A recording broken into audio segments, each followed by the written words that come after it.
All right, so in this module, we're going to discuss deontological ethical theories. And deontology is a term that refers to rule-based rather than outcome-based ethical theory. And we get a clue for this in the name itself. The prefix for deontology, deon, derives from the Greek word for duty. So they're they're duty-based, rule-based, obligation-based moral theories. And so that's the kind of normative questions that these kinds of theories are concerned with. So what is required of us, what is forbidden, etc. And we're following up our unit on consequentialism with this one on deontology because they sort of stand in opposition to each other.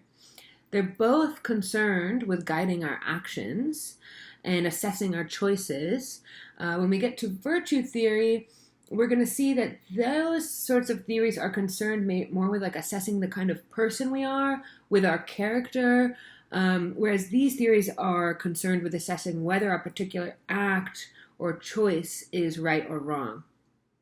But their modes of assessment in consequentialism versus in deontology are very different. So recall from the last unit on consequentialism that consequentialists evaluate whether choices are right or wrong just based entirely on the sorts of outcomes that those choices bring about. And one of the critiques of consequentialism that we discussed is that it can be considered too demanding. So it seems that there's no end to the kind of acts that we are morally obligated to perform, and we must constantly maximize overall happiness for everyone at all times. So there's no sort of above and beyond for these moral theories. And another criticism of consequentialism is that sometimes it can permit morally bad action. So on one hand, maybe it's too demanding. On another hand, maybe it's not demanding enough or not demanding in the right way, because it always deprioritizes the rights or interests of the individuals in favor of the general public.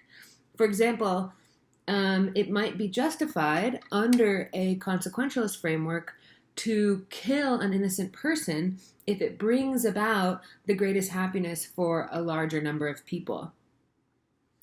And so deontological moral theories avoid these sorts of critiques for two reasons.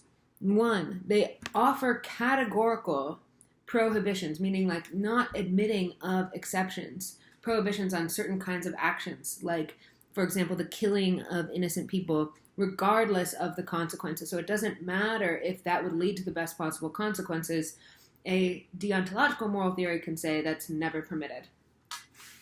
They also offer people, this is the second point, they also offer people permission to pursue their own projects and their own goals and not be subject to the constant demand that your pursuits maximize the good for all at every single moment.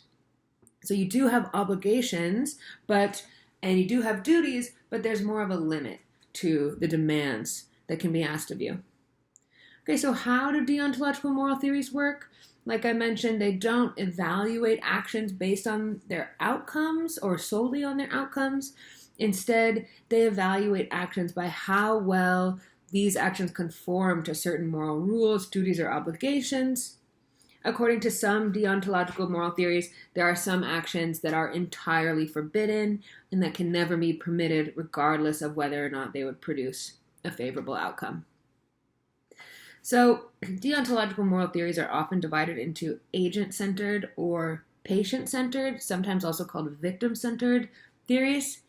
Agent-centered deontological theories focus on duties. So the relevant questions are, what sort of moral duties do we have? What are we morally obligated to do?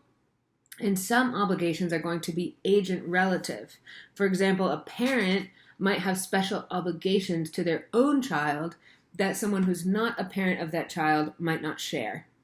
And so the obligations are not necessarily subjective in that they are different for each individual, but there are certain categories, certain social categories that you might occupy that involve certain moral obligations that other social categories might not have. Parenthood is really sort of a paradigmatic example of this. Patient-centered theories, on the other hand, this is the second type, are focused on the sorts of rights that people should have, such as the right not to be killed intentionally, or the right to use your own body for your own purposes.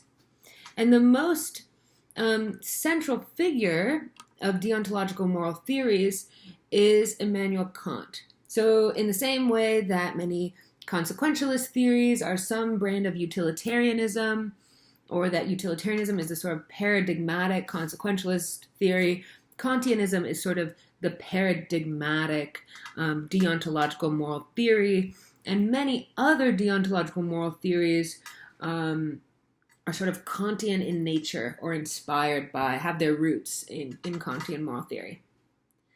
So Kant is writing in Germany in the 18th century. He's sort of notoriously difficult to read. So in this module, we're going to read a piece by a more contemporary philosopher, Honora O'Neill, who does a really nice job of summarizing some of the key points in Kant's moral theory. We're going to talk in that video about his categorical imperative, which is sort of how he offers three different formulations of what he thinks is the same rule. And this is how we sort of ground out action. This is sort of like the greatest happiness principle for utilitarianism in terms of its ability to guide our actions and behaviors. We're also going to read another piece that talks about moral issues or moral problems that the author thinks utilitarianism doesn't give us satisfying answers to, and offer some reasons why a more rule-based or duty-based moral theory might offer some more satisfying answers, or answers that sort of square with our intuitions a little bit better.